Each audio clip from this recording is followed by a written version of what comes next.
Football Podcast, joined tonight by Clinton Boring. My name is Ryan Satkoviak, and we have a full bus tonight, ladies and gentlemen. We are also joined by Jeffrey the Greek from the Eyes on Big Ten podcast and Dale Bliss from Watson Zoo. We are going around the horn tonight. We need a moderator. I think that would truly make this around the horn. We are talking, you think of this as kind of like a wrap up of our fall preview series. We're having just a roundtable discussion on the Big Ten football season, things we're looking forward to do, predictions for the season, what have you, the whole 9 yards. We'll cover it all tonight.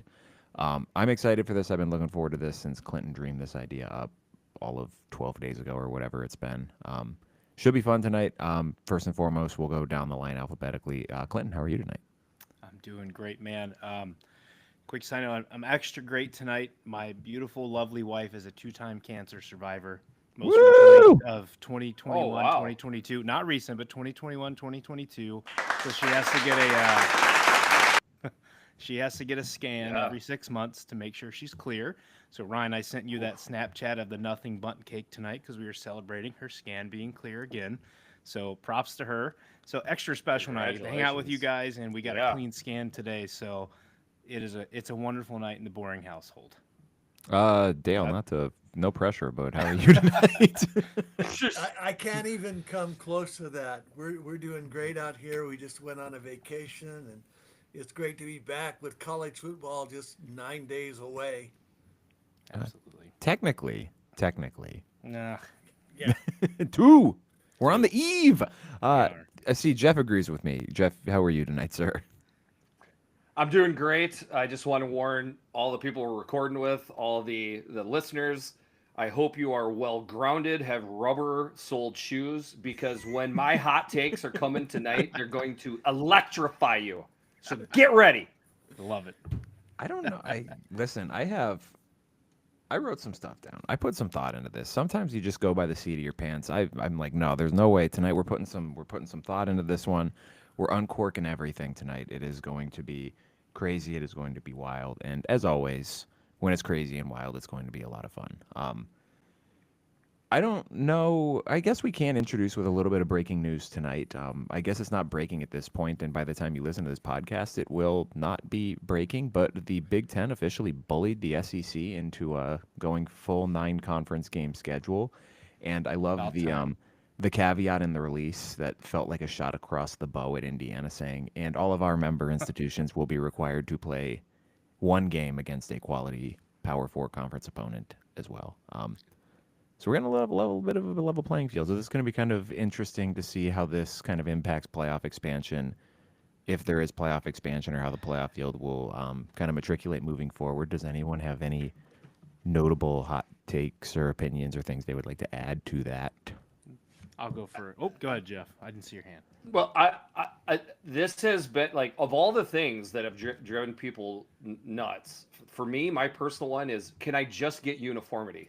That's all I've Mm-hmm. ever. Whether it's 8+1 or 9+1, I have gotten to the point where I don't give a shit. Just make everybody have the same schedule. So that if we have finally got there, I'm gonna pop some champagne or Mm-hmm. something because like I don't know how it could have taken this long, but if that's the case, that's great. Then if I could have a personal take on this, if everybody is supposed to play, 9 conference games and one quality opponent, if it's going to be a Big Ten SEC thing or something like that, that's what I would prefer or whatever. Mm-hmm. But as an Iowa fan, we should not have to play Iowa State and Ole Miss. It Right. should it Mm-hmm. should be one or the other. And I want to go out and say I would love to bump out Iowa State every 2 years, every 4 years for an Ole Miss or whatever it Mm-hmm. is. That would be absolutely amazing. Brett Bielema said borderline erotic. That wouldn't be borderline erotic for me. That would just be straight erotica. That is a full chub. Dale, any thoughts from you? Goodness sakes, we're off the rails. Been it's running. really going to be interesting to me how long it takes the ACC to follow suit, because that's the last little chess piece in this whole thing. Is they need to play 9 games as well. As Jeffrey said, it's got to be uniform. Mm-hmm. Absolutely. I love the fact that we're getting this. Being the Ohio State fan, I was really worried that Ohio State Bama and Ohio State Georgia's home and homes are going to get canceled. I think this gives a better chance that we're now going to get to keep those things. One of my best friends is a Bama fan. I was like, dude, if they keep a hold of this, we got to go down to Bryant-Denny because I don't have any other purposes going there other than to watch Ohio State play. Might have to take a second mortgage to go do it, but we could be in there. My other piece is I hope this is not just the step in the direction to the next bullshit that the Big Ten came up with being 2018 playoff. I really hope that is not the step in that direction. No. But we'll leave it on its face for now. I love that the SEC is going to do it. I assume this starts next year, right? Yeah, it's for 26. Okay. And in my opinion, that was we call him Teets on the Eyes on Big podcast, Tony Petiti. So I think that was Teets. That was his Overton window. Okay, I'm gonna show you how crazy I can get. Maybe it works. It scared the SEC. Like, okay, we'll do a 9-1 and we all move on with life. I mean, by the time we get to that point when they do it, the Big Ten's gonna have like 6 straight national championships. So they might as well just bend to us now. Yeah. What does Washington say? Bow down. Baby. Bow down to the Big Ten. I like it. Okay. Whatever you say, Clinton. I don't know. I don't have a retort to that. Let's start with we will start with our 5 things. I should have made a sound for this. I did not think ahead on that one. Fail. Yeah, that's on me. So first segment for this that we are going to discuss tonight, each of us have prepared a list of 5 things we are most looking forward to the Big Ten season this year. There was no collaboration on this. We did not talk any of this through. We are all truly going off the cuff, and I truly do not know what any of you guys are going to say. So this is going to be fun. If there's any overlap or anything that's even close to resembling overlap, I guess you can just kind of chime in and say, hey, I had XYZ here as well. It's just so we can kind of talk through it. Be 20 separate, completely ideas. There cannot be a possible overlap of 4 genius Big Ten brains on this show. Realistically, if we go 20 independent things here, that would be pretty awesome. I'm not going to lie. Mr. Dale, please do the honors and start us off here. I'm fascinated to see how it will turn out. This is the year of new quarterbacks. College football has been dominated for the last couple of years by, 5th and 6th year seniors, Cam Ward, Jaden Daniels. And this year it's complete turnover. Ohio State has a new quarterback. Michigan has a new quarterback. The Ducks have a new quarterback. Iowa does. Indiana does. So it's a kind of a new cast. Then you have DeMond Williams at Washington, who started 2 games. So I'm fascinated to see which of these new guys really adapts, plays well at the beginning, looks good, runs the offense, achieves consistency, and improves his decision making in big situations. And they'll all be tested early, right? I mean, we've got Julian Sayin having to face Arch Manning in Texas right away. Dante Moore at Oregon has 3 or 4 fairly manageable games, and then he ends up going to Penn State to face a senior in Drew Aller. So that's the first thing I want to see is how well these guys adjust and how well they handle the pressure of being the guy at a school with big expectations. I have bad news for you guys. We have already had overlap. I also had overlap. So that would be 3, if not Jeff, if he had it as well. So Jeff, I had you at 4.3 speed on that. Dale's first intro was just the big change in quarterback play this year. Literally, and so many new faces. I had it number 1, and I was like, I had it number 2, and I decided I'm going to move it to number 1 because somebody's going to take it. So we were all on the same page. There we go. Well, then we can all chat with what we have. Yep. Yeah, I wrote. That last point you made, Dale, too, is specifically what I kind of noted is which of these new guys hits the ground running the quickest because, like you said, there's a lot of quality competition right off the bat for these guys. It's not Drew Aller, and I guess Dante Moore would be the exception, right? Even though they do technically play Oklahoma State in week 2. I don't know how good Oklahoma State is going to be this year, but Bryce Underwood, week 2, you're at Oklahoma in a rabid environment. Julian Sayin, sure, you get the home field advantage in game 1, but you're playing a team that many people expect to be a national title contender this year. throw Mark Gronowski in there. You get Iowa State, who was in the Big 12 title game last year. I know he's not a rookie quarterback like some of these other guys are, but that's still a new guy. Drake Lindsey's a new guy at Minnesota, and they have a little bit of a runway until they get Ohio State in Week 6. But still, that's a new Better guy watch who's out going for to be Buffalo tested early. week 1. And Mm-hmm. and what's so fun about it is every quarterback has their own little quirky style that they're bringing to the table, right? Like the only two that are kind of similar are Dante Moore and Julian Sayin, high 5-star recruits that now finally have the reins at a high profile place. I guess Underwood, you could put, but he is brand new, like he's a true freshman. So that's his tweak. Mark Gronowski, tons of experience at the FCS level. Preston Stone, tons of experience more at the G5 lower level. Minnesota's quarterback, a hidden gem, right? A hidden gem nobody knew about. Not the 5-star, but we're hearing good things out of him. To a certain degree, Dylan Raiola, second year, but can he take the big leap? You know what I'm saying? Like every single one of them has just its little own twist and flavor to it, which I think just makes it more fun. And then when is the time you can say, and Ryan and I did this in our Big Ten tier rankings, and a tier that which an Illinois quarterback and a Rutgers quarterback go to the top, and it's a tier because of experience. Aller, Altmaier, and Callie McManus are in their third year of Big Ten play. Other than that, it's new. You guys mentioned the new ones. Look at Curtis Rourke, who walked in with Signetti's offense last year. Props to him, played the whole year on a torn ACL. We expect Mendoza to come in, especially the IU fans, and we all engage with them, and we love them to an extent. They expect him to step right in and just do even double of what Curtis Rourke did, and we don't know that. I get Rourke played in the MAC and that Mendoza played in the Pac-12, but it's still a big change going from a conference like the Big 12, the Pac-12, or the ACC, whatever the hell the conferences are now, into the Big Ten, where you're facing tough defenses every week, and you have teams like a Northwestern who could nip up and bite you in any of these scenarios with these quarterbacks. You mentioned Preston Stone. If he reverts back to 2023 Preston Stone, Northwestern's going to clip a few people, or they're going to give them a scare at least. They got to do it right. It's their last year in the Mistake by the Lake Stadium. They got to get it done, right? It's such an interesting year. I'm not trying to play ages here. As one of the younger people of the show right now, I don't know if you guys remember a time in which the Big Ten felt this way at quarterback. It usually feels like you've got at least 5 or 6 guys that you have expectations for. And again, seeing that 2 of them come from Illinois and Rutgers feels completely different, because it's usually Michigan, Ohio State, or now that we have Oregon and Washington in there, something that's proven.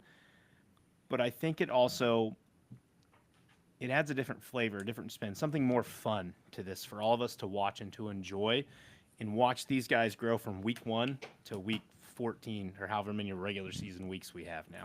Well, or the ones that don't grow, the ones that fail spectacular. There's got to be a couple, right? Oh, yeah. They can't all look good this year. But One damn or if they 2 all of them did. will regress. Yeah. Yep. Absolutely. Well, and then going to your point there, Clinton, isn't that a sign of the times of college football in 2025, right? You don't have this well-established lineage in your quarterback room where you're getting, a guy every year, every other year you're going for the big name guy, and every other year you're getting just a body who can be in there to give you some competition. It's some of these 5-star kids, man, you got to play them early or they're going to move on to the next stop. Absolutely. And just one more point on this, just to give you an idea of how wrong I got the Notre Dame quarterback battle. I think I wrote these on Sunday, and I wrote Kenny Minchie versus Miami in week 1, so I kind of fucked that one up. Oops. Jeff, so we'll head on to you for next. Number 2, I guess, for you, since we just kind of talked number 1 there. Yeah. So this was actually my number 1, so I'm happy. Nice. Okay, every year we go into the Big Ten. We obviously, the game, right? Michigan, Ohio State, we always want to talk about that. Now we've got Oregon coming into Happy Valley for the whiteout. Like, we have got marquee games. I love them. Don't get me wrong. Cannot wait. However, September 20th, Illinois at Indiana. When do we get the chance to talk up the Illini and the Hoosiers? Hasn't happened in my lifetime at the same time, so I'm going to take my chance to talk about it now. For maybe Dale doesn't know that, maybe you two know it a little bit more, but these are two fan bases that hate each other basketball wise. They usually take the summer and fall off to a certain degree before their hate starts boiling up. It has been raging all spring and summer. You guys have caught some of the Illini heat. I know you have. I've gotten some of it too. Pay attention to us, damn it. You know, like that is what they've been doing all. So, but yet Illinois kind of the same way, a little bit more established under Brett Bielema. Somebody is walking away from that game with an L, and it's not going to be we're going to learn from this L. That thing's going to sting. I don't have a dog in the hunt necessarily, but I can't wait to see how it goes down. Ooh, yeah. Absolutely. And I mean, if you think about the schedule for both of these teams too, that's a big time swing game. And the winner of that game is going to be sitting pretty for a potential playoff berth. And the loser of that game is going to have some serious uphill climbing to do. Because, like, if you look at Illinois, for example, if they lose that game, they lose to Ohio State, but they win the rest of their games. I don't know that there's necessarily enough meat on that bone to get into the playoff at 10-2. I could see, depending on how the rest of that schedule plays out, if USC still isn't very good, Washington still doesn't take as big of a step forward as maybe some people are thinking. Duke, maybe, if they're not as good as some people are thinking. Right. You look at that schedule, they could get Miami'd and be left out at 10-2. Yep. And how about Indiana? Right after their game versus Illinois, they get rewarded with a trip to Kinnick and then playing Oregon. I mean, my gosh, it's incredible. Yeah, I don't want to elaborate too much because I'm not directly into what Jeff just said, but two of mine kind of touch base with those. So I'm trying to hold my comments back a little bit. But you're right, though.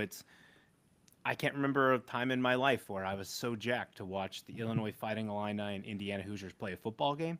That's usually a BTN game. That's if you got your quad box these days, you put it in the fourth corner and you're mildly That was a Beth Mullins game. Yeah. Beth Mullins is calling that game.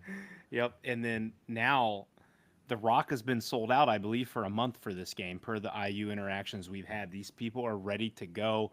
Signetti has brought juice. Bielema's brought juice. Two interesting guys. I think. Yeah. I would say Bielema goes on the side of confident, not afraid to speak his mind. Signetti more on the cocky and not afraid to speak his mind. I mean, just Google him. He wins, right? They kick top 25 teams' asses. We'll see how that goes for you.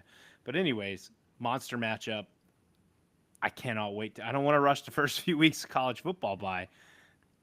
But, damn, I might be as excited for IU Illinois almost as much as Ohio State Texas. Just because it's so Big Ten relevant. Is that going to be a game day game? I hope they do. That would be great. Your competition that weekend is Florida at Miami. If Miami gets bounced by Notre Dame week 1, and I think Florida's got a pretty difficult start to the season too, so maybe those two fall off. But if Miami beats Notre Dame, then they'll probably top 5 at that point. Arizona State Baylor, probably not over that. South Carolina Missouri, probably not over that. The Skillet game, SMU TCU, probably not over that. Auburn Oklahoma, probably not over that. Texas Tech Utah, that would be your competition. I think pretty likely. Because Illinois and Indiana should be undefeated at that point. If one of those teams is not undefeated, that would be a fatal error for that team. But it could be a college game day game. Dale, any thoughts from you? No thoughts from me. I think you guys covered it beautifully. Absolutely. But do we have a time for IU Illinois yet? Are we getting Nope. stuck with Big Noon, or could we get an NBC 7:30 kick? That would be glorious. That'd be great. Feel like it's probably gonna be Big Noon. Yeah. Listening back, gosh, it's been months ago now. The guy they had on, I believe, from Yahoo for the Solid Verbal, he did a great dive into how the draft goes with Fox for getting these games, Fox, NBC, and CBS. And Fox pretty much gets the first 3 dibs of whatever they want, and then they draft from there. That was Scott Docterman. Yes, there we go. Yeah, Docterman. Yep. So maybe this one got picked up by NBC, or you could throw a. Is Gary Danielson already retired, or is this his last year? I think it's his last year. Okay, so throw Brad and Gary a bone and give them a really nice peak 3:30 game for once. Yeah, I don't know what your 7:30 time slot would be. Well, I guess they're all these are TBD. So does Fox technically do Big 12? Because maybe they take Texas Tech Utah. Yeah. Okay, can so do maybe Big that 12. ends up being one. Yep.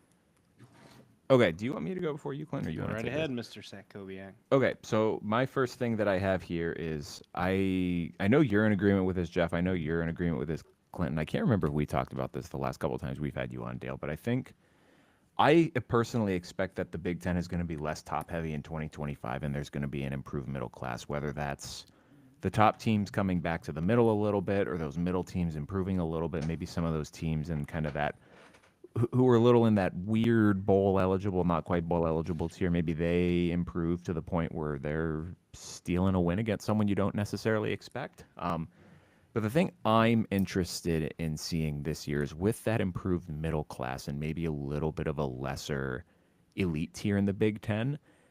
How many teams get to 10 wins, and does that improved middle class end up costing the Big Ten a playoff berth this year? We had last year 4 Big Ten teams in the playoff and only 3 SEC teams. Does that revert this year where we get a 4th SEC team, but the Big Ten only gets 3? Wait, didn't you just go through last weekend and break down every single person's schedule, and you said you shook out 3 Big Ten teams in the playoff Yes. based on that? Is that Well, what sparked this I also interesting point? I put some thought into it, but there was also some chicanery that went along with it. Okay, So that's fair.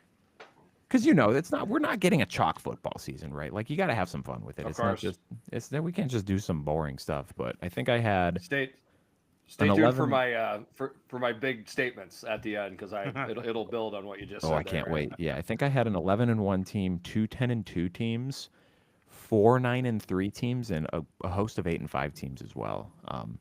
So it'll be interesting to see. And I think like last year you had Indiana was able to skate by playing Ohio State, and then Michigan looked like a tough game heading into the season, but they ended up not being so. But you look at those teams who could possibly be in contention for that playoff berth this year.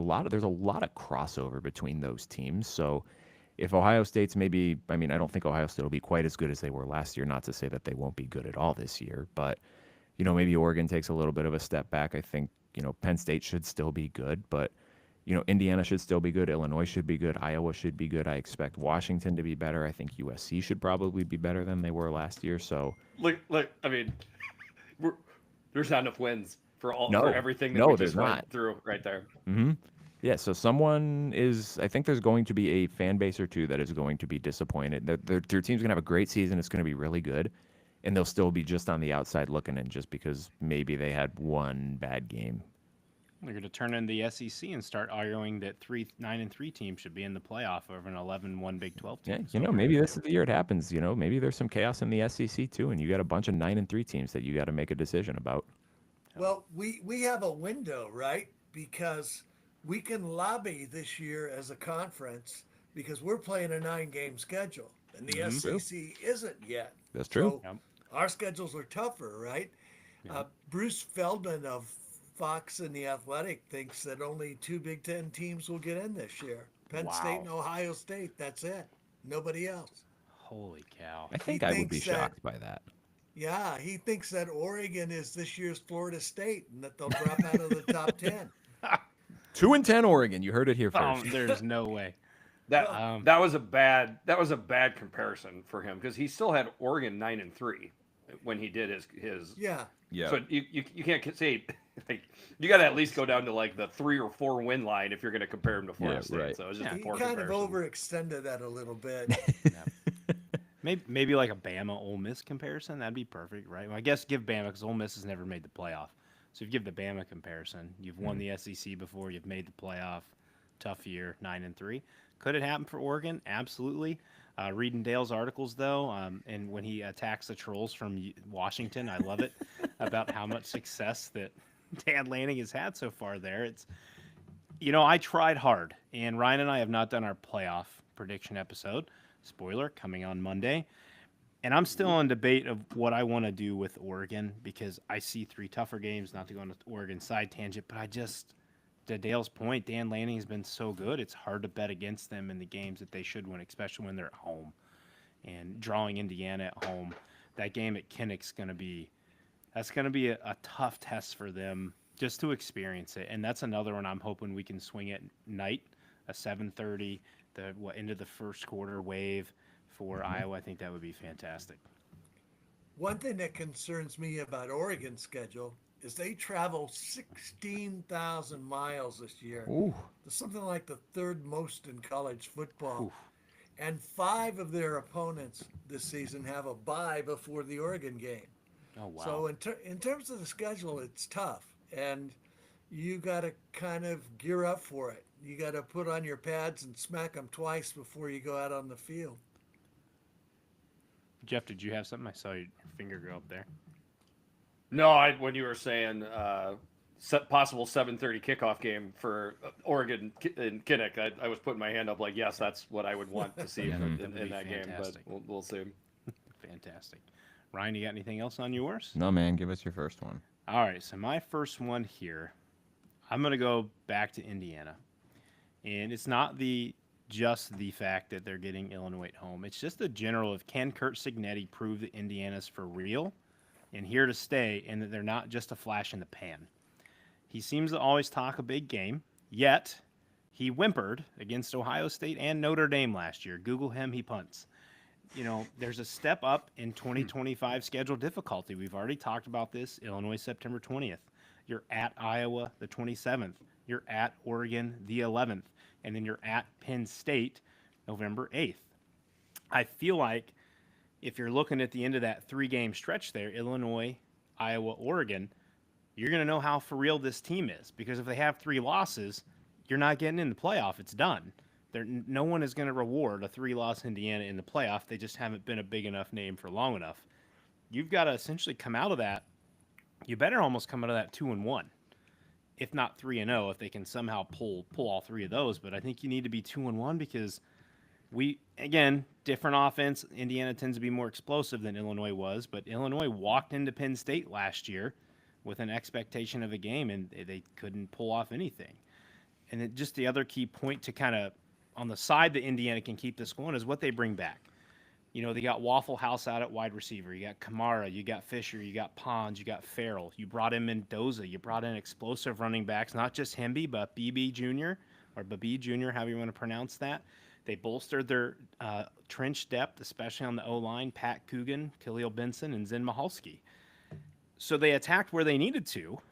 We certainly saw in the games against Ohio State, Notre Dame, they were overmatched, but in the trenches, they just didn't have the depth at the end of the season to kind of match up. So Curt Cignetti proved to me that Indiana's for real, and let's see what you got this year. I don't know that I have anything to add to that. I agree though. Right? Like this is they caught the world by storm last year, and I think they caught a lot of teams off guard. And I mean, again, but let me just so I don't know how this ended up finishing out because I think I looked at this before the playoff. Obviously, their non-conference schedule was a joke last year, but there were 6 teams in the Big Ten that finished outside of the top 60 in SP Plus last year, and Indiana played every single one of them. So they played 9 teams that finished outside of the top 60 in the SP Plus last year. Like, I'm sorry, I get that's a Big Ten schedule. That's not a good schedule. Like, objectively, that is not a good schedule. And your challenge this year, man. I mean, you touched on the 3-game stretch that. We've talked a lot about going to Kinnick, and that's where dreams go to die on this podcast. And getting that after Illinois, that is not going to be an easy game. And I think the opposite side of that coin, like you touched on, is I mean, I think Iowa's going to be good enough this year that if they are able to win that game, that you can mark that down as a signature win. But no one's going to be caught off guard by them this year. They got a target on their back, and a lot of that is the talking that Cignetti does. And I mean, I get that when you're at a program like Indiana that has traditionally not been relevant in football, you have to drum up interest.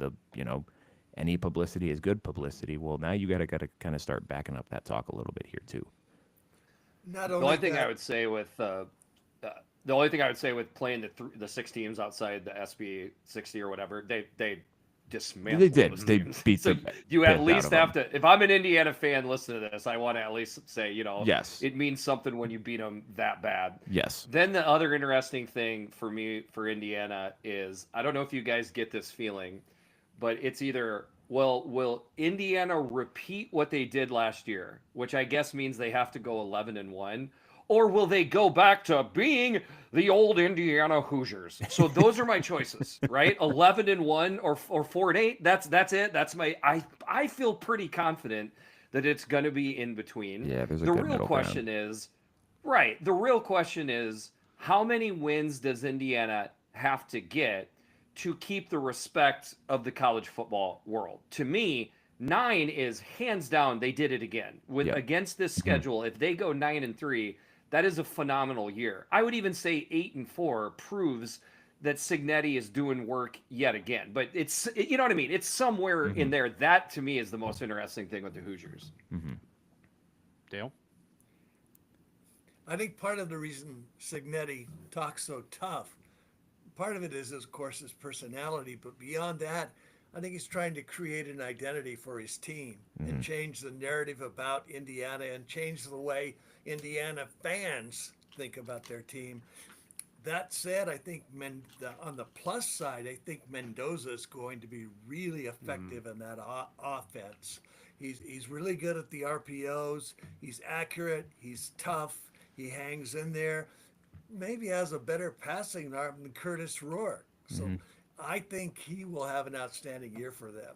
And he's got, a couple of good receivers and a decent defense. Kamara is a big playmaker on that defensive line. I feel that, an 8-4 season is not unreasonable. No, and I do think I want to reiterate that, because if Indiana goes 8-4 this year, you're not going to catch any Indiana slander on this podcast of us saying, "Oh my gosh, they're a fraud. Look at what they did." Like, you need to stack winning seasons together, and 8-4 is a winning season, right? We're not talking about a traditional power who went from, like Michigan last year, going from playing in the national title game to going 7-5 because they couldn't complete a forward pass. Like, that would be bad for Indiana. Like, your offense looks dysfunctional. You're struggling to get to a bowl game. That would not be good. You go 8-4, you're competitive in those big games, and maybe you lose late to Oregon, you lose late to Iowa, you lose late to Penn State. Maybe you drop a game at the end of the season to Wisconsin just because you're kind of beat up or something like that. Like, there's no shame in that. If you're looking competitive, you go 8-4 in the Big Ten, maybe you win a bowl game, or maybe you go 9-3, you get a couple opt-outs in the bowl and you lose. And I mean, who cares at that point? But I'm with you. It doesn't need to be a playoff year for Indiana. I don't need to sit here and see them going 10-2 to say, yes, this program is for real and heading in the right direction. I mean, not all progress is linear, right? Like, they took a huge step forward next year. Exactly. The next step forward doesn't have to be an exact replication of that. It has to be maintenance of it. And if you're going 8-4 at Indiana the year after you went 11-1 to the playoff against everyone's expectations, that's something you can then start spinning forward to high school recruits. So moving forward, you don't have to be as portal heavy. You can look at some of these kids and their parents in a living room and say, look, this wasn't just a one-time thing. Sure, we took a little bit of a step back. We still won at a high level, and you are that piece that can kind of help us sustain that moving forward. You know when Indiana's arrived? When recruits don't have to Google Siggy anymore. They'll already know. Absolutely. All right, Mr. Dale. Bliss, number 2. Number 2 for me would be Penn State. Is this the year that James Franklin wins the big game? Is this the year that, they follow that Ohio State, Michigan model? They have a lot of great players coming back. They have 3 first-team All-Americans on that squad. ESPN came out with a college football top 100. There were 6 Nittany Lions on that team. And they have lots of talent beyond that, beyond those 6. I mean, Danny Dennis Sutton's 8.5 sacks last year. Amari Campbell had 6.5 sacks at North Carolina last year. A.J. Harris in the secondary's got a 40-inch vertical leap. There is talent on both sides of the ball, at every level of the defense, and they have 2 of the best coordinators in college football. So really, everything is set up for them to have a great year, but James Franklin has to show he can make those key decisions and win the 1 or 2 close games that come along. Did you read my sheet? Am I the only one that didn't put Penn State? I did not put Penn State. It was my next one. I was going to get more granular, but it was right into Penn State. So Dale beat me to it. I left it as my last one. That was going to be my big talking point. Is will Big Game James finally lose the moniker? I mean, at some point you have to, right? We talked about this with Matt Flip, Ryan, and he was kind of against us in the idea that it is natty or bust.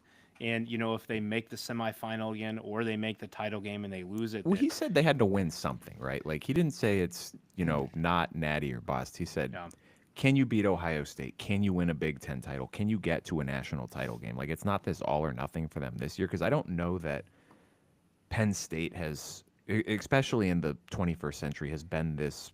They've been a very successful program. Don't get me wrong, but they haven't been like Ohio State successful, where you're in the national championship conversation every year. They're in that next tier down, where it's you should be competing, but you're not always going to be the most talented team on the field. And when you do have that opportunity to take that step forward, like they do this year, you got to show something. And if you win it, that's great. But you got to show something in the route to getting there. Jeff. If I was a Penn State fan, listen to this. This is what I always try to do. I try to put myself in the shoes, of the fan base. Certainly, Penn State has not got to the level of Ohio State. Who has gotten to the level of Ohio State other than Alabama? Teams. Yeah. Right. I just, it's weird that it just falls so much on Penn State and James Franklin. Michigan certainly got to the mountain, but for years there, they were at or below Penn State. Penn State had Michigan's number. It's like people have kind of forgotten about that. Like, so that's just the one thing I would add. Now, it is a quite bad record for James Franklin against. So, like, you do have to see some returns. They even got screwed a little bit in the playoffs last year. They get the 2 wins in the playoffs, but it's against 2 perceived, lesser teams. So like they didn't even get the credit then. I could see it happening, like as I'm like, oh man, they're not even going to get credit unless they beat Notre Dame. But didn't they prove that they're there in the fact that they almost beat Notre Dame? I mean, I listen. I want to teach I got 2 boys. I want to teach them to win. I want them to teach them to be competitive. But like, if you were right in the game and you didn't win it, that's pretty. You know what I mean? That's pretty good too. It's not like they didn't belong on the field with Notre Dame. It was just like this.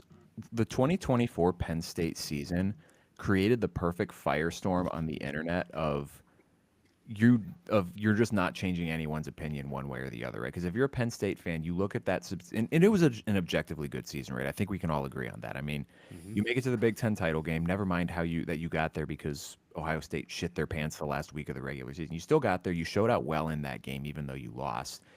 You didn't choose your playoff path. You play what's in front of you, and they did well with that. They got through SMU without much resistance. They got through Boise State. They closed that out in the end. But it was also one of those things where you lost to Ohio State again. You lost Oregon again. The people who don't believe in James Franklin are going to say what you said there, Jeff, where it's like, yeah, it was SMU. It was just Boise State.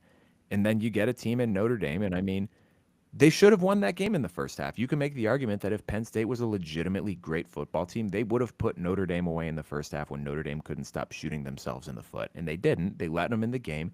They let the backup quarterback lead a field goal drive at the end of the half, and then Notre Dame woke up at halftime and came out and took the game away from them. So it just created this firestorm of like people who doubt James Franklin are like, well, this changed my opinion. Not at all. And then you have Penn State fans who were sitting there saying, well, that was a great season. And I don't know that there's a wider disparity of like any legitimately good team in the nation between what the fan base thinks about them and what the like online national perception is of that team, right? Like it's just like been a toxic conversation all offseason, and I'm really excited for the season just so we can stop having it. We can see the results play out on the field. Well, my thought is an impressive season it was. I still feel like I was left for more, wanting more from that team.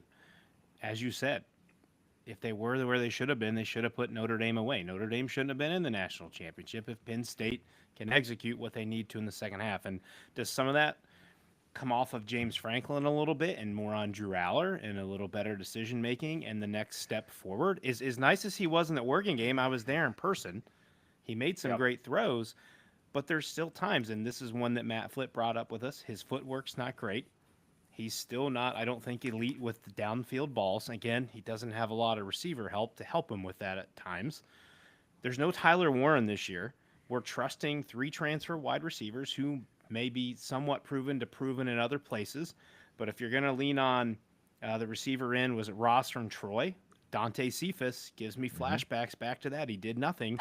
Hudson didn't do a whole lot from USC. There's a reason he left. When you have Lane and Lemon over there who are the stars for USC, and then Pena was in the market from Syracuse and dominated there. ACC a little bit down from a conference. Kyle McCord threw 7,000 passes last year, so of course Pena's going to have some bigger stats. How does that all fit in together? And they have the right guy with Kotelnicki to do it. The other, and I'd be curious to get Dale and Jeff's thought on this because Ryan and I have talked about this. It is often said, even by Jim Knowles himself, his defense takes almost 3 years to install. Now, until he stepped into Ohio State, he never quite had those amount of playmakers to try to do that. But yet we still saw 3 years for it to really settle in at Ohio State. Well, he also comes in too took aggressive. over an Ohio State defense. He did. That was They weren't ass. great, but he came in. He was over aggressive first year. Second year wasn't aggressive enough. He found the middle ground. The other key to that was not only did he take over an Ohio State defense that was the worst that I've seen probably in my lifetime for 2 years running, was a lot of those guys were young, with Sawyer and Tui Malau trying to be leaders on a defense when they're learning a new scheme. Penn State has a lot of veteran leadership back, which did maybe speed up the process, but I'm still kind of out there if Knowles himself says it's a multi-year process, yet we're putting a lot of chips in on this season. How does that affect Penn State into this year with so many expectations? I think Knowles may have learned something down the stretch with the Buckeyes because he sort of simplified things a little bit for them in the last 4 or 5 weeks, got them attacking, got them out of their heads, got them playing angry. And I think that maybe taught him something as a coach. That sometimes it isn't the sophistication of the scheme that gets it done. It's turning your playmakers loose. So an inside piece to that from the beat writers I follow and listen to, Ryan Day after the Oregon game was the one who stepped in and said, this is what I want on the defense. This is what we're going to do. And that's where the fallout kind of began. It was kind of time of is Ryan Day going to take Larry Johnson's side, who is still very much from the Urban Meyer mold of it's my way or the highway, or is he going to side with Knowles? And he kind of leaned into more with Larry. And then from what they say, was what they heard from inside the Woody was Day said, this is what I want and this is what we're going to do. This is how you're going to run the defense. And what it was get Caleb Downs more free and let him play everywhere versus being stuck in one spot. And you saw the huge difference outside of Nebraska game was more the problem on the offense, not the defense. But the defense took off from there. I got so many thoughts going through my head. Sorry to jump it, but this is such an interesting conversation because of this. All right, we all know I'm an Iowa guy. I think we all have respect for Phil Parker, right? What he's been able to do with Iowa's defense consistently. With that being said, everybody always does this thing where they go, "Can you imagine what Phil Parker would do with Ohio State's talent? Blah blah blah talent." Okay, you know what he would do? Not anything probably what he's doing right now. What Iowa coaches and gets is guys like Jay Higgins. Jay Higgins' testing at the combine looked like somebody they pulled out of an insurance office. It was absolutely horrible, okay? But he is a intellectually superior linebacker to most of the people around him. That's who you needed to run these Iowa defense. It's not overcomplicated, but it is. You have got to know situational football. You are in the right place. This is what we do. We just squeeze the life out of you because we don't make mistakes. People get frustrated. You typically can't do that with the style of athletes that just say, I just go. I don't think, I just go. What I think happened was Jim Knowles was running a Phil Parker type of system when he was at Oklahoma State because those were the type of athletes he could get his hands on, like at Iowa. He goes to Ohio State, tries to do the complicated defense. It wasn't working. I think, though, he has learned. I think he has found a little bit of a in-between of a little bit smarter defense, but let my athletes go. I think and it sounds like if he learned it from Ryan Day, even more interesting, because he has talked about how he's been able to now simplify his concepts, and that's why he's selling to say, I think I can get this defense up and running faster than I did at Ohio State. But altogether, I don't know. That's just awesome football talk to me, because that is more of a, you know, scheme X's and O stuff, and I think it's very fun. All right, Jeff, what do you have for your second/third one, I guess? Okay, so the next one I had was actually Penn State's wide receivers. We already kind of talked about it, so I don't want to use it. I'm not using it. I just want to say I have this sneaking suspicion that Drew Aller really has not had wide receivers at Penn State. I do not view this as a Drew Aller issue. I'm not saying all three of these guys are going to hit and they're going to be amazing. I think they're going to be good enough to show the country that Drew Aller is a good quarterback. It's not like his tight end last year was just so good. Like, people are like, he's having troubles putting the balls on his receivers. No, he didn't. His receivers were dropping balls. He had to force the ball. There was plays where everybody in the stadium, certainly the safety and corner, knew the ball was going to Tyler Warren. It had to be in the perfect spot just to give Tyler Warren a chance to make the play. He consistently put it on him. So, like, I don't blame Drew Aller for this. I really do believe there has been some issues at wide receiver. So I don't want to overstate it, that it's suddenly going to look like an Ohio State receiving room, but I think it's going to take a big step up, and it's going to make a big difference for how people view Drew Aller. So that's the overall take. Okay. Can I use that and now move on to a different one, or is that okay? Absolutely. Yeah, I think that's good. And I just, like, one comment on that is, I just think, like, the evaluation of quarterbacks is interesting, because when we see whether a pass is completed or not, unless it's like this miraculous catch rate, it's usually, oh, the quarterback threw a great pass, or, oh, he made a great play on the ball, or anything like that. But, like, if there's a bad pass, or if a thing that looks like a bad pass, we just assume it's the quarterback, and maybe the receiver ran the wrong route. Maybe his route depth was not good. Maybe he didn't get good separation. Maybe it was a timing route that got messed up because the receiver couldn't get off the press on the line of scrimmage. And that's just not something that, like, unless you're the coach who knows the play call, you don't know that situation. And that just always blows back on the quarterback, even though it might not have been the quarterback's fault. And I'm not going to sit here and pretend like, oh, I could tell you, I can watch that film and tell you what happens. But that's just kind of like an overall piece. Like, it's not always the quarterback's fault. I can give you a quick specific example of that, Ryan. So Ohio State's wide receivers, oftentimes their routes are a lot of option routes. So if you remember back to the Clemson game where they had the 16-0 lead, yada, yada, they blew it. You get down to the last drive, and then Fields makes the throw that he throws an interception on. That was because Olave misread what he was supposed to do on the route, and he ran the wrong way. So Fields got the blame. He's like, oh, my God, he threw the pick. It was Olave who ran the wrong route. Fields made the correct read to where Olave would have been open and scored, yet he gets the blame. The receiver ran the wrong route. So just a quick example to support what you're saying is we often just blame the quarterback, and then sometimes it's the receiver's fault.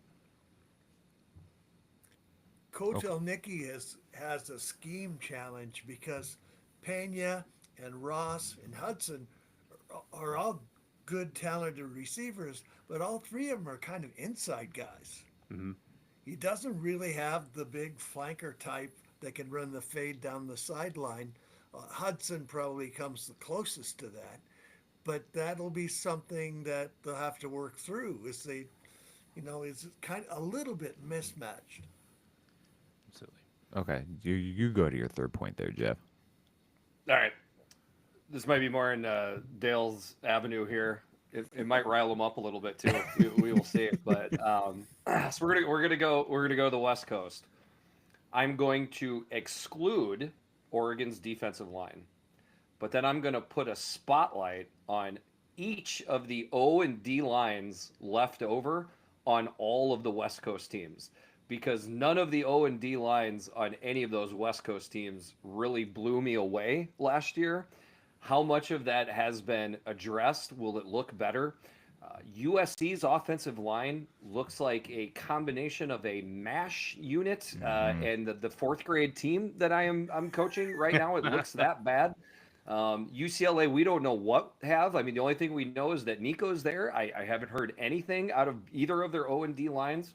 That was obviously holding Washington back last year. I mean, Iowa was getting 8 yards a pop, just downhill on their defensive line last year. And then my little personal one and you can lead this into Dale. I'm not saying Oregon has a bad offensive line. That is not my statement. What I'm saying is there are more questions with that offensive line than I believe are being led into. In that, if you are just plugging like a Pregnon over from USC, totally fine. I'm okay with a plug and play for one guy, especially when it's in conference. A guy that's already proven himself in conference. But we got that plug guy. We got tackles that are maybe from lower level colleges that we kind of expect to either get starting roles. There's a lot of movement on that offensive line. We saw it gel over time last year, and that was with what I thought was going to be a stellar offensive line. So is that the question mark with Oregon, Dale, that is at least worth mentioning? It's a fair question, and you make some good points. And they're issues that Oregon will have to demonstrate over those first 3 or 4 games. It helps them a lot that the center, Iapani Lalaulu, is back. He's a Remington Award candidate. And that is like the quarterback of your offensive line, right? He makes the line calls. He makes the audibles. So having that one piece will help them be a little more cohesive. Pregnon didn't allow a sack last year at USC. Isaiah World, 6'8", 309. He's a big body. Literally is a world. Yeah, he's got the quintessential left tackle build, and yes, he's from Nevada, and he was 3rd team All Mountain West last year. Okay, well that's not impressive. The coaches are raving about him. Some people are saying he could play his way into the first round of the NFL draft, but we haven't seen it yet. He's definitely has to demonstrate that. Alex Harkey at the right tackle, 6'6", 336. He's a big, strong guy. Looks like he'll make the adjustment, but he's from Texas State. So that's a big jump. The guys behind them are all young. They do have one. Dave Ayuli has played 4 different positions on the offensive line. So that gives them a little bit of that Swiss Army knife flexibility. But definitely, as Jeffrey says, it's a unit that's got to come together. Last year's line was a Joe Moore Award finalist. So, they've done it before, but we'll see. All right, I have 2 things before Ryan gets to his third one. One is exact example, Ethan Onianwa, Rice to Ohio State. Came in, paid him $1 million or whatever to play left tackle. Austin Sareveld is now left tackle. It has been rumored that he was going to go to right tackle. Well, now it sounds like Minnesota transfer Philip Daniels will now probably be the starting right tackle, meaning Ethan Onianwa stepped up from Rice, has experience against Texas, and likely will not be starting on this offensive line. So it is not a perfect transition. Second thing I just wanted to show you guys, I got a beautiful garage beer lime here that I'm going to crack to enjoy in this show. Nice. So cheers to all 3 of you guys. Good stuff. My lovely wife went and got it for me. She's the best. I only have 2 left because you jokers keep stealing mine. My next one I have is, which year 2 coach takes the bigger leap? Is it Deshaun Foster? Is it Sharon Moore? Or is it Jonathan Smith? A little Michigan battle in there. Oh, that's a good one. Or that's Jed Fish. Or Jed. Oh, good one. Yeah. Or Jed Fish too. God, I cannot believe I forgot Jed Fish. That's super embarrassing because, or as we like to call him down here in Oregon, dead fish. Phenomenal. Yeah. I mean, just sitting right there. How have I not got that before? Nice work. I know that's a fail on our part. That's very nicely done. Because with dead. Because this could have playoff implications, right? I mean, like we're seeing people put Michigan in their playoff projections, and I think, and I feel like most people are cashing it as it's a product of the schedule, right? I mean, you get Oklahoma early in the season, Nebraska early in the season. You don't have your head coach for the Nebraska game, at least, but the rest of the Big Ten schedule prior to Ohio State is pretty manageable, and even then, Ohio State is a win for them until proven otherwise. Sorry, Clinton. I didn't hear what you said, Ryan. Jonathan Smith, if he can get Aiden Childs to take a step forward this year, that could be a dangerous team that shocks some people this year. Jed Fish, they should have a fantastic offense at Washington this year. Can he get that defensive line shored up as I mean, just kind of building off your last point there, Jeff, because they could Jed. not, yeah, Jed, because they couldn't stop a damn cold last year. Dead fish from the top, bro. There we go. Love it, Jim. But I Thank mean, you. even Deshaun Foster too. I mean, I don't know that any of us are particularly expecting a ton from UCLA this year, but they have a quarterback now, and if he can take a step up from where he was at Tennessee last year, do they shock Utah to start the season? Do they put a scare into Penn State or Indiana or Ohio State, or do they beat USC? You know, if Washington is a playoff contender at the end of the year, do they put a scare into them in the second to last weekend of the year? So, which of these year two coaches takes the biggest step forward, and can any of them get their team to the playoff this year? I think from the I'll say standpoint- this: I started out before I did my predictions. I don't know if you guys ever do this, but there's a team you think you're going to convince yourself, or that you just have this preconceived gut feeling about. Mine was Michigan State. I'm like, everybody's sleeping on Jonathan Smith. They've got an extremely talented quarterback, Nick Marsh. You know, like there's some things going on here. I really do want to try to talk out of two sides of my mouth and say that I think people better watch out for Michigan State. They're like on Iowa's schedule. They're on Nebraska's schedule. Like they're, I think it's Minnesota's schedule. And I keep chalking these games up for wins for the other team. And I'm like, they're not losing all those games. I just have a gut feeling that they're going to rise up and get somebody. It's just that they have so many question marks along their lines that it's just hard for me to see it happen. But you've already talked enough on Washington, so I don't want to over talk, but that's a 9-3 team for me. That's what I have predicted, and I feel pretty convicted about it. I still have more concerns with their O line than maybe their D line, but I think Damon Williams is about to go nuclear. So if I have to choose between those two, all those second year coaches, I would take the dead fish. I think he's going to reanimate himself this year. And I won't go too much on this one. I also think it's Washington. Ryan was kind of the first one, then I was immediately to follow. I think they're a playoff dark horse. They've got a chance. They've got a shot at Ohio State. They've got a shot at Oregon at the end of the season to make a statement so they could be there. I don't want to dive in too much because one of my hot takes involves Washington, so I will end my talk there for these. Are we back to me? Yeah, we're back to you. We are to me. All right, we'll make this one quick. Jeff kind of hit on this one with the Indiana-Illinois. This is my other half. I'm just interested in seeing how Illinois does handling all the preseason attention.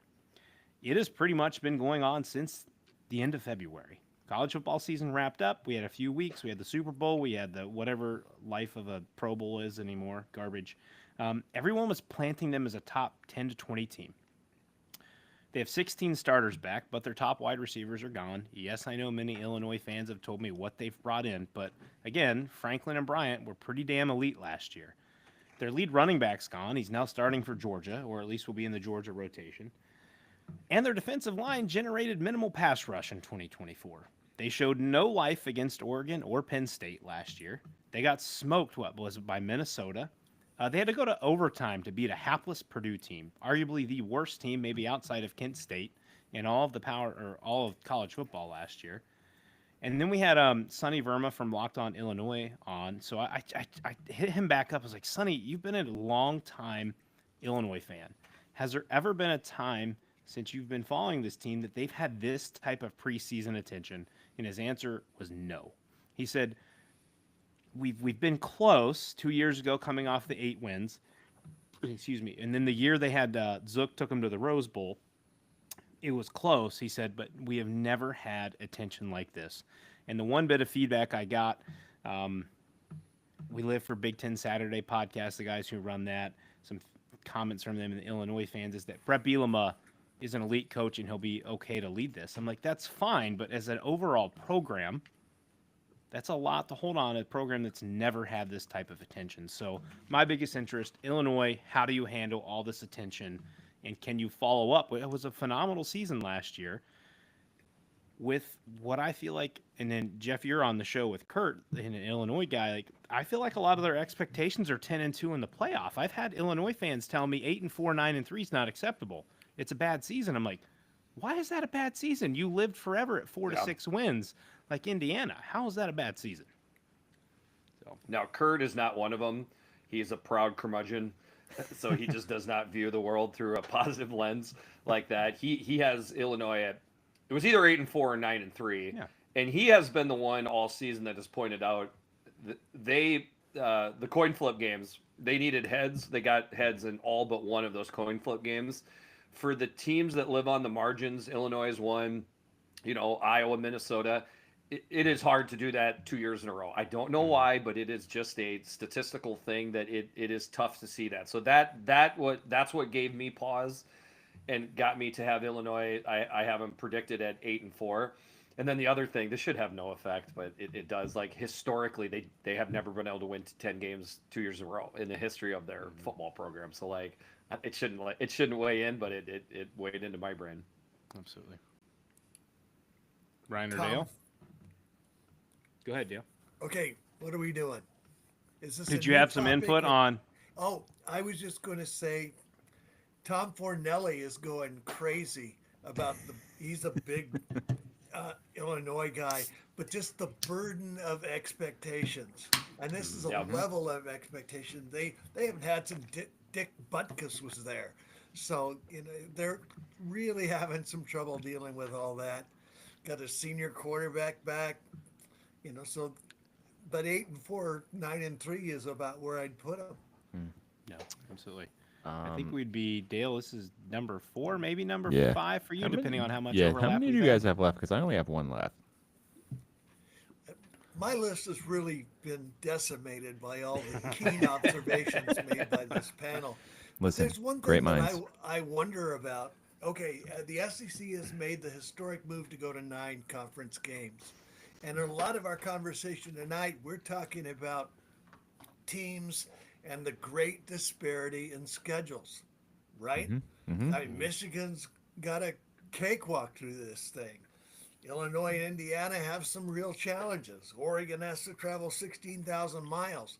So when they expanded the conference, the first time through, they did this rotation thing where you play different teams every year to get the West Coast teams a chance to experience all the Big Ten environments and all those, historic matchups and so forth. And that's fantastic. My question to you guys is this: looking forward, trying to build a conference where the schedule's meaningful and the challenges are more evenly distributed, is it time to consider dividing into divisions again? And so that not everybody has the same schedule, but at least the 9 West Coast, the 9 West teams and the 9 East teams would have equal schedules.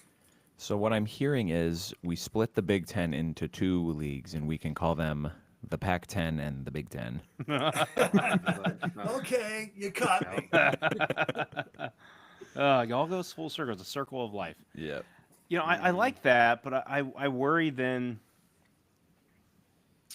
I don't want to see Ohio State being stuck with Rutgers, Maryland, and all that stuff all the time. I love the draw.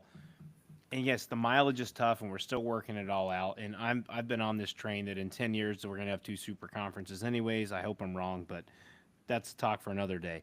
I don't want to see Ohio State living in a world where I got to see Rutgers, Purdue, and all these guys again. I love coming across and going to Autzen and the experience, not just for the team but the fan. I get it's hard on the players and the staff and school because we act like school's a real thing here. I love that I don't have to see Ohio State play a list of stinky garbage at the bottom of the Big Ten every year. Okay, now I understand that, but I'm glad you brought that up because I want to ask you, elitist Ohio State fan. I do want to ask you this question. Okay, I get you're getting Michigan every year, as it is written, as it should be. Okay, do you really want Michigan, Penn State, USC, Oregon, at Iowa every single year? Like, my guess is if you ask Ryan Day, he's like, I'd like 2 to 3 of those teams. Yeah. There, would you at least agree there is a happy balance there between I definitely want a bite, but not too big of a bite even for Ohio State playing these big names that are now in the conference? I'd like a medium bite of that apple, medium-sized bite. Okay. I don't need the large Okay. bite and take them all. And again, the pendulum's going to swing. I haven't looked far enough ahead with Ohio State. I don't know what they got Big Ten wise when they're playing Bama the 2 years and then Georgia the 2 years. The pendulum's going to swing and they're going to get stuck at some point. But I would like to be in the middle. I just don't want to see too much of the small bite. I don't want to see what I had to watch for years when they did the dumbass leaders and legends stuff, and then we went to the next conference. Or for instance, look at the Big Ten West for so long, where Wisconsin ruled the day, right? Because the Big Ten West, Iowa was there, but you got some free wins every year with Purdue. Northwestern would have an occasional year. It was competitive between those teams, but they weren't really competitive with, like Ohio State. I guess was more running the game at that point from the East, but to your point, I want a medium bite. I don't need the large. I don't want the small. Give me a mix. Clinton, y'all are going to get a large ass bite next year at Texas, at Indiana, at Iowa, at Nebraska, host Michigan, host Oregon, at USC. That's a big ass bite saying. of the apple. Yep. That's All very it takes SEC-esque, right? Except nine games. It's just a not tough. 8. Yeah, it's just like all it takes is. Now I'm not predicting this would happen, okay? But Ryan just brought up a great point with that schedule next year. One quarterback injury, one 5-star transfers out. One quarterback injury. That schedule, Ohio State goes 8-4. You'll hear Ohio State fans feel a little bit different when that happens. I don't want to be in Columbus for the day that happens. I'd like to go back to Athens with another Bobcat MAC title. There we go. It's just like I feel like with everyone doing away from divisions, it's going to be kind of hard to put that genie back in the bottle. I don't disagree. I mean, we're going to get to a weird point where either the sport splinters off from the NCAA and there's just like 45 teams that are existing and they split them up in some weird geographic way and we can call them conferences again, or I don't know. It's going to, I don't know if consolidate is the right word, but I think within the next like 15 to 20 years, we're going to have a college football conference division setup that looked a lot like this did in 2000, where it's a lot more geographic because people are realizing, hey, this is stupid that we have conference games that are 3,000 miles apart. With the 28-team model, Ohio State would be in with 4 losses because there's 7 Big Ten losses. Listen, let's just do a round-robin playoff starting this weekend, and then we can go from there. Jeff, what do you got for your next one? My joke with the 28-team model is I compared it to my wife having these big ideas of how we should just remodel the entire backyard, and I'm like, that's great. I'm not actually going to listen to a word you say. None of that's going to happen, but I'm glad you got it off your chest. Okay, let's move on. Right. All right. I was going to save this to the end because this is how I've basically been signing off on every podcast that I've been invited on. But with you 3 greedy bastards on here, one of you is going to steal it from me. So I'm just going to go ahead and jump to the end of the book right now, which is, I believe this will be not only the craziest year in the Big Ten, it is going to be a crazy year in the SEC. We know it's going to be a crazy year in the Big 12. Okay, maybe not so much in the ACC. Long story short is, will we get a taste of the craziness pretty early in the year? Are we already going to see some of these teams, to go back to the first part of the podcast, with unknown, situations at quarterback, play a team that now has a good quarterback? Like, I believe there will be 3 lost teams that are going to be definitely in the running for a college football playoff spot. I am just convinced myself of it. It is not going to be a run of undefeated teams and 1-loss teams at the top. So, like, will we start to see that right from the get-go? I think that's one of the biggest reasons I'm so geeked for this college football season. 100% agree. I 100% agree with that. I was this time last year, staunchly in that we're never going to see a 9-3 team in the playoff, and there might be 2 that make it this year, honestly, with how I've sequenced my Big Ten master bullshit schedule here thing and how kind of the SEC played out last year. And I mean, even if you talk going into next year, you got, if everyone's playing 10 P4 teams, we're going to start seeing a bunch of 9-3 teams in here. So I'm excited for it. Absolutely. I'm in agreement. I think we're getting 1 to 3 somewhere in this year of 9-3 teams in. Yep. 2004 college foot. I think it was 2004. College football had 5 undefeated teams at the end of the year, and only 2 got to go to the national championship. USC and Oklahoma. Crazy. Well, every year's different, right? Last year, we got introduced to all kinds of parity and volatility because of NIL and the portal. Everybody's got a few good players. A lot of teams have a quarterback. Diego Pavia beat a couple teams in the SEC. Kentucky beat Ole Miss at Ole Miss. And it really feels like a year where the Big Ten's going to have a lot of teams at 9-3 and 8-4, and it isn't necessarily that we'll have this, dominant 11-1 run by three teams, by the Big Three. The Big Three's not going to be the Big Three this year, I don't think. Yep, I'm with you. My last one, since everything else has been pilfered, we've given some love to the quarterbacks. I want to give some love to the running backs because there is a ton of turnover in Big Ten running back rooms last year. Of the top 20 in the Big Ten in rushing yards last year, only 5 of those guys returned to their team from last year, and I had to throw that qualifier in there because technically Roman Hemby finished 19th, and he's still in the Big Ten at Indiana. So if we're saying he's still in the Big Ten, 14 of the top 20 rushers for yards, total yards last year in the Big Ten are now gone or out of the conference. So who's going to step up, right? Like, I mean, Caleb Johnson's gone, Kyle Monunga's gone, Jordan James is gone, Woody Marks is gone. Those are big-time running backs from, maybe not Rutgers, but big-time running backs from teams who should be gone. Yep, you got Allen and Singleton next, but Judkins is gone, Jonah Coleman's back, Henderson is gone. These are a lot of really good teams that are having to replace very, very, very talented running backs. And in a conference where running the ball traditionally has been the means to get your offense done, right? Ground and pound in the Big Ten. That's going to be an important aspect of this 2025 season, and whoever figures that out quickest, I think, is going to be a team that is going to have a say on how that overall playoff picture shapes out in November. Dale? Ryan, given your question, does that make Penn State even more scary? Potentially, yeah. You got when there's a shortage of running backs coming back in the Big Ten, and they have 2,000-yard rushers. They have the 2 top returners in yards in the Big Ten, and 4 returning starters on the offensive line, 2 of which are all Americans. Yep. So, there's your running attack. My quote has been, they don't just have the best 1-2 punch in the Big Ten. They have the 2 best running backs in the Big Ten. There's a difference, and they're both at Penn State. Yep. Yeah. I'm a big Jonah Coleman lover, guys, and part of that was having him in college fantasy football last year. I know he got stifled a few times here and there, but again, Washington's O-line play. Again, Damon Williams has legs where Will Rogers did not. So how much does that impact him this year? But could it be a positive impact? Because now you have to be aware of a quarterback's legs, and could that open up for Jonah Coleman this year? But I got my eyes on Mekhi Hughes.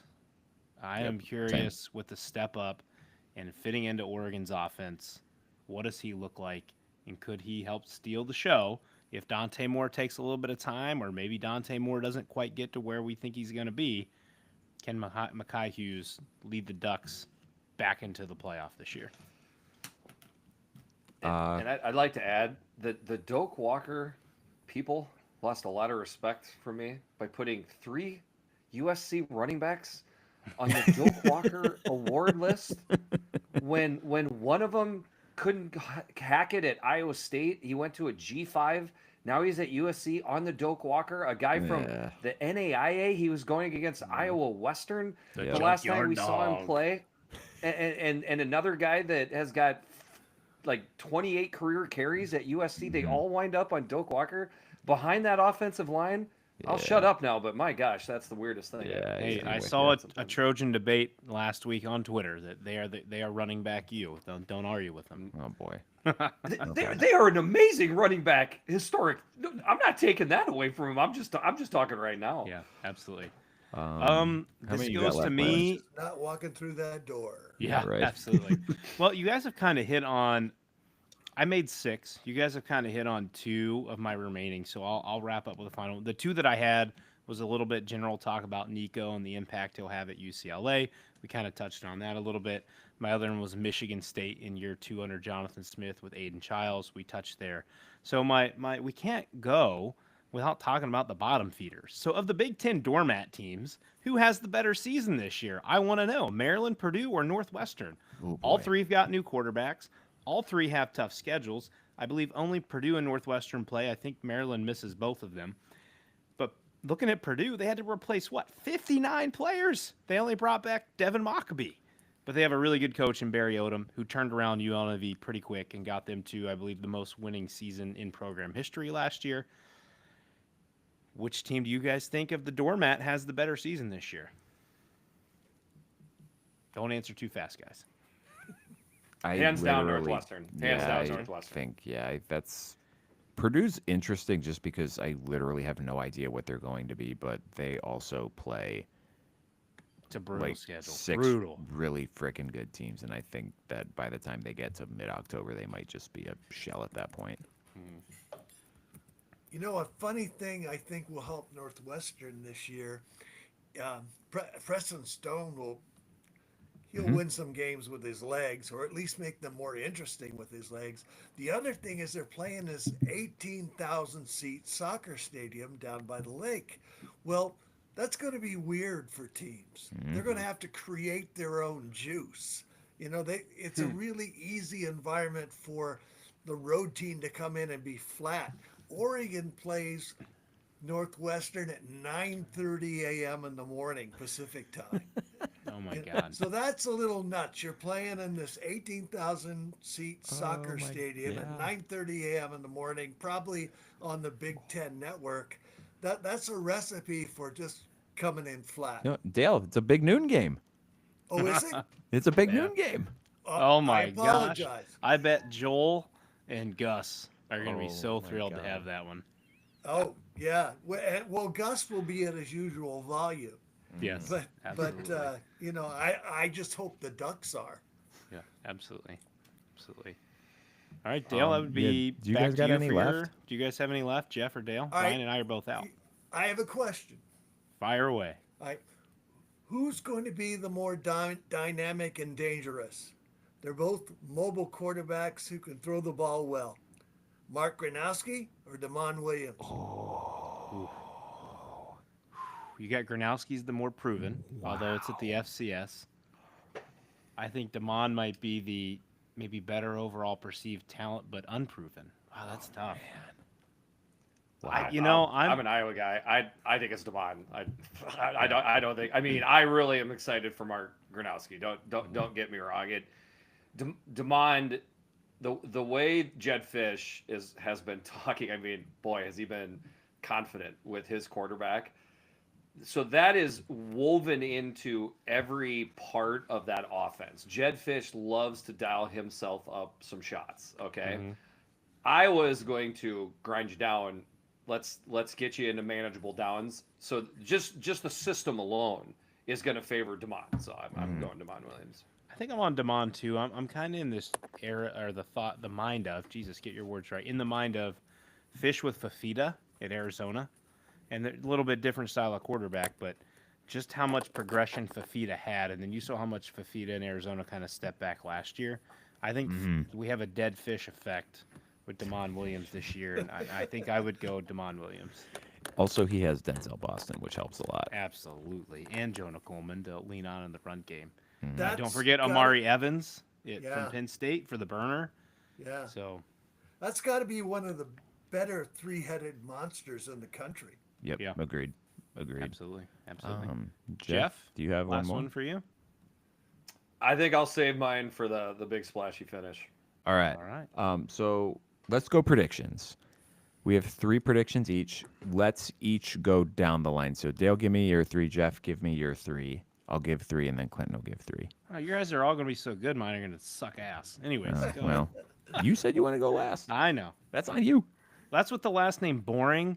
I have the damn B. I always had to go first in crap growing up, so it's a pleasure to go last. Well, your boring predictions will fit then. All right, All right, Mike, Dale.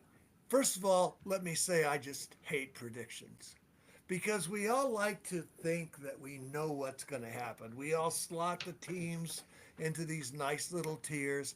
13 of the AP top 25 teams last year finished outside the top 25, and 3 teams that made the playoff came from outside the top 25: SMU and Indiana and Mm-hmm.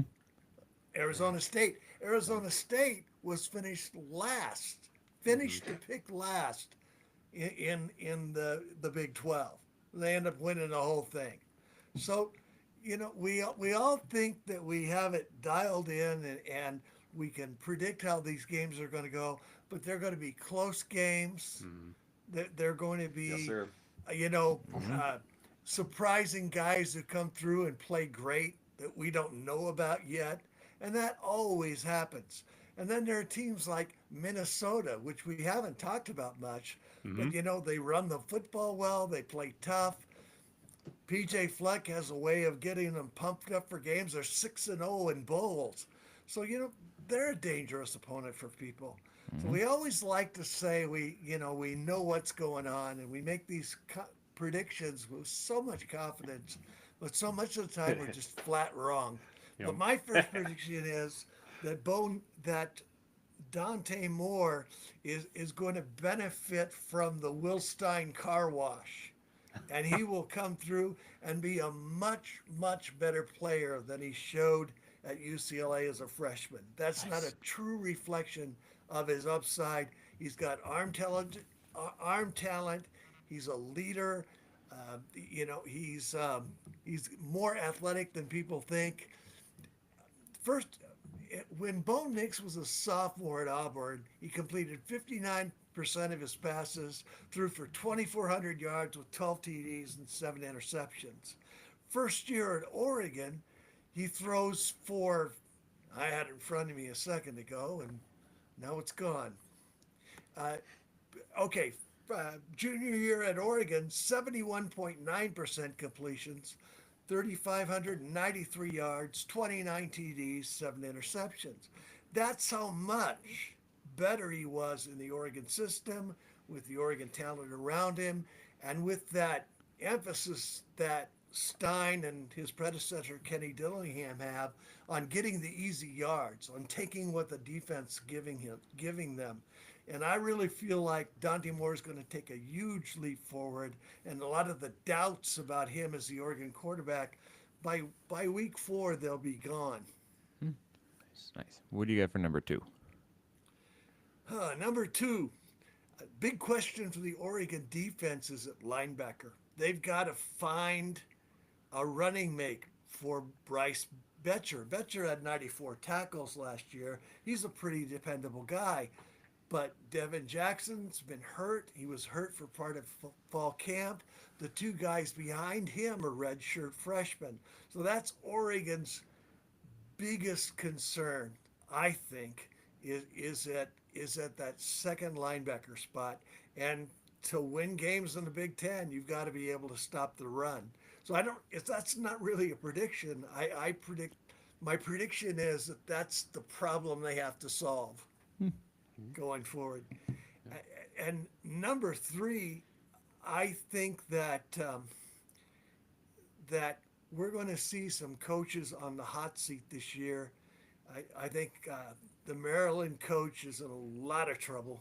I don't see a big window for improvement there. I think expectations are really high at USC, and the Trojans will be improved.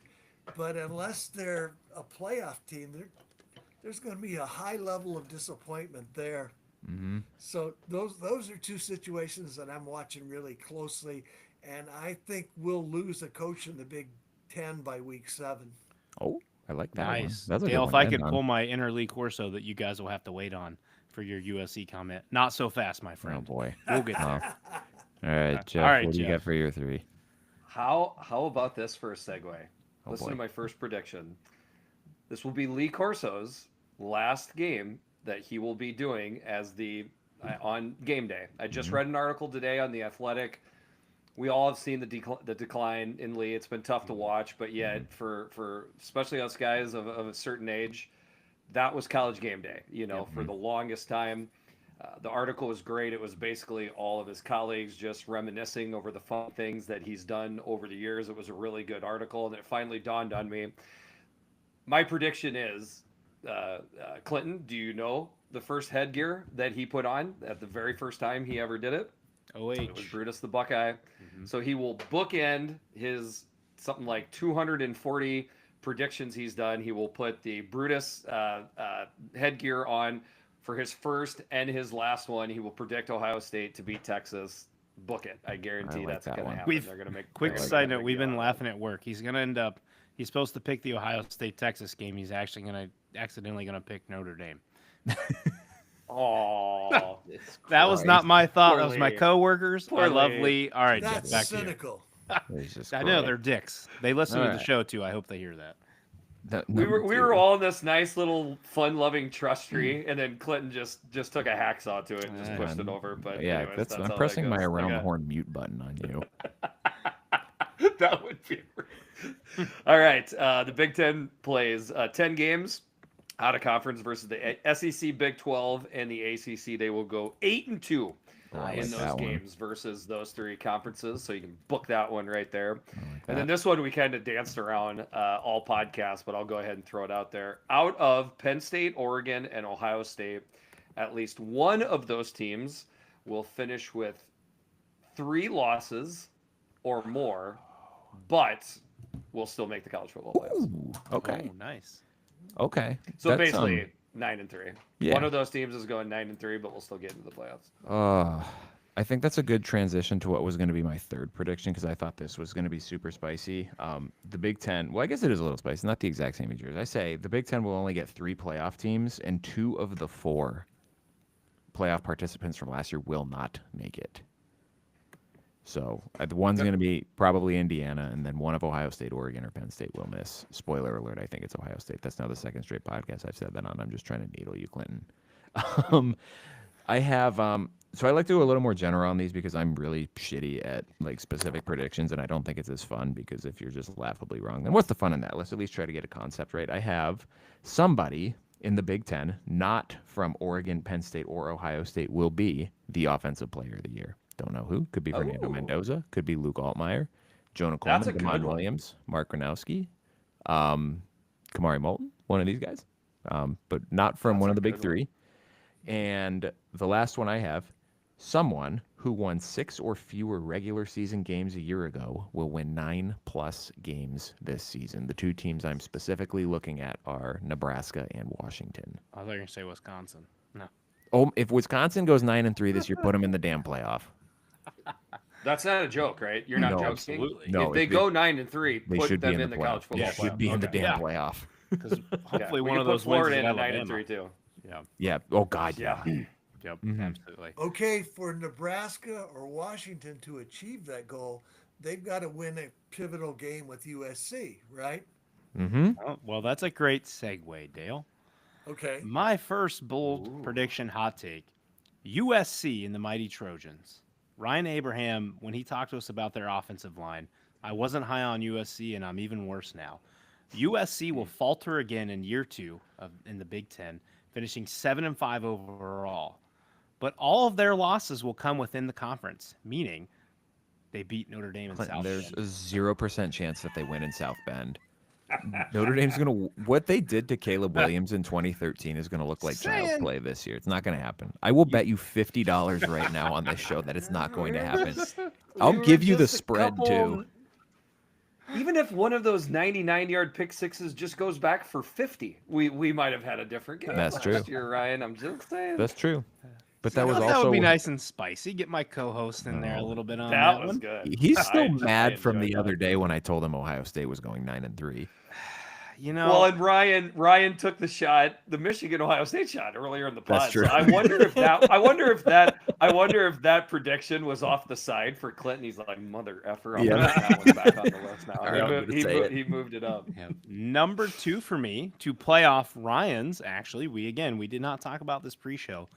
Damon Williams Jr. will win Big Ten Offensive Player of the Year, and he seals the honor by defeating Oregon at home in the last game of the season. Wow. That'd be spicy. Absolutely. Yeah. And then I think if that is happening, barring an absolute shit show of a defense, Washington's probably pushing towards the playoff there if he can get that Pretty and close. make that That's magic the case. happen. I could see it. Number 3, near and dear to my Buckeye heart, Michigan will finish the regular season 10-2, 8-1 in the Big Ten. So their other loss comes to Oklahoma. They will beat Ohio State in Ann Arbor for 5 straight. However, I know this game. they will rematch in the Big Ten title and lose to Ohio Oh my State. God, that would be Okay. so. All right. That would be insane. That would truly be insane. I almost threw they'll play Michi- 3 times in the playoff there, but I couldn't bring myself to do it. So I have somehow, I don't know how I did this after I talked down on them all offseason. I've somehow stuck Michigan in my damn playoff. That I got to find a way to put them in on Monday's show.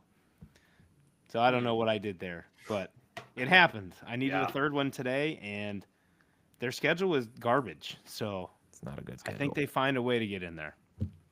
But even with that schedule, Underwood would have to just be lights out for them That's true. to win at that level.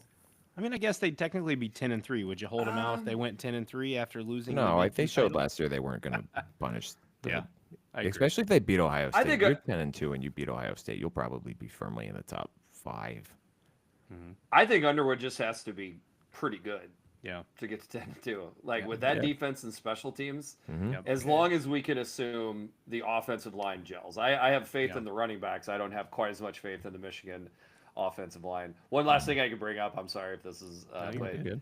what's going to be interesting is we are talking about like 9-3 teams potentially getting in, and somebody brought up Nebraska. I don't think 10-2 gets Nebraska in because their schedule is quite on the lighter side for Big Ten. You know, like if they went 10-2 but got obliterated at Penn State and lost to, you know, pick up a team, USC, Iowa, or Michigan in there, then they are very low on the quality wins on their schedule. So like, Yep. I was on the Husker Cuzcast, love those dudes, just the other night, and you know they were like, "Does 10-2 get us in?"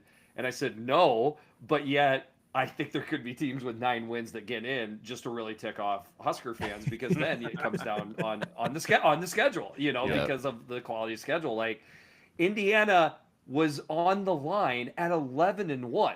With that schedule last year, so I'm not going to automatically put a 10-2 Nebraska team in with their schedule. So just fun little stuff that, Especially with them announcing just just yesterday that, you know, ESPN and the playoff committee's coming out with we're going to analyze the rigors of your schedule and put that more into context this year. Like, you're just prefacing so you could try to get 9-3 Alabama, 9-3 Ole Miss, and 9-3 South Carolina in, but Nebraska 10-2 gets a win over vaunted Cincinnati Bearcats, who will again finish near the bottom of the Big 12, maybe.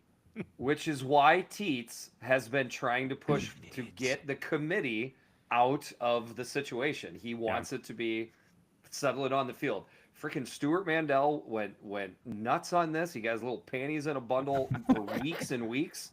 Nobody actually listened to what Tony Petitti was saying with this. Like there was a lot of actually grounded, you know, situations like that he was laying out. Ryan, I know you're a stats and like black and white guy. In the article that Stuart Mandel made fun of 8-4 teams going in, he said, and I quote, "So what? We're just going to allow 7 and 9 NFL teams into the playoffs?" And I'm like, when does 8-4 in college football equate to 7 and 9 in the NFL? This doesn't make any sense. Wouldn't that be more like 11 or 7 or like whatever? Like for the NFL, it's like not even close. So like, I think Teets is looking into the future where he knows there is going to be a lot of 9-3 teams that are quality teams, and he does not want to let the committee that seems to be driven and held by ESPN to be the people that are just, you know, deciding who's in the playoffs. I'll shut up now, but man, it's something I wanted to work in. I should let the BCS decide them. Yeah, there you go. All right, everyone. I need to go to bed. I'm getting the "where the fuck are you" text. This was fun, guys. Let's do it again sometime. For Dale Bliss, Jeff the Greek, I'm Ryan. He's Clinton. We'll be back with you guys Monday next week. It is going to be, sorry, I got another one. Playoff predictions episode, 9 Eastern Monday night. We'll be back with you guys live there. Have a great weekend, everyone. Thanks for humoring us for an hour and a half. That was a lot of fun. See you guys. Bye.